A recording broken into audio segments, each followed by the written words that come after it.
গতকাল ছিল পয়লা বৈশাখ, অর্থাৎ নববর্ষের দিন। আর সবাইকে জানাই শুভ নববর্ষের অনেক অনেক শুভেচ্ছা ও ভালোবাসা।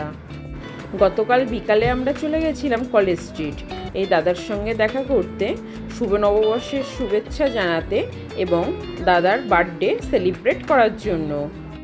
খুব সুন্দরভাবে সবাই মিলে আমরা নববর্ষের দিন দাদার বার্থডে সেলিব্রেট করলাম। প্রথমে কেক কেটে দাদা তার ওয়াইফ দিদিকে খাইয়ে দিল, তারপর একে একে আমাদের সবাইকে কেক খাইয়ে দিয়েছিল।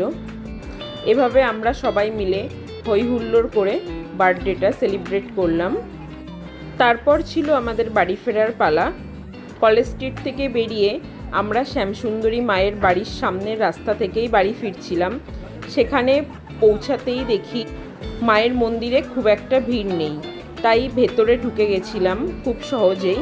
গিয়ে একটু লাইন ছিল, কিছুক্ষণ লাইনে দাঁড়িয়ে থেকে তারপর ঢুকে গেলাম মায়ের গর্ভগৃহের সামনে। নববর্ষের দিন এত সুন্দরভাবে যে মাকে দর্শন করতে পারবো এটা আমি আশাই করিনি। খুব ভালো লেগেছিল মাকে দর্শন করে। এত সুন্দরভাবে মায়ের দর্শন হওয়ার পর মনটা শান্তিতে ভরে গেল। নববর্ষের দিনে মায়ের এই সাজ অপূর্ব সুন্দর দেখতে লাগছিল। জয় মা শ্যামসুন্দরীর জয়। সবাই ভালো থেকো।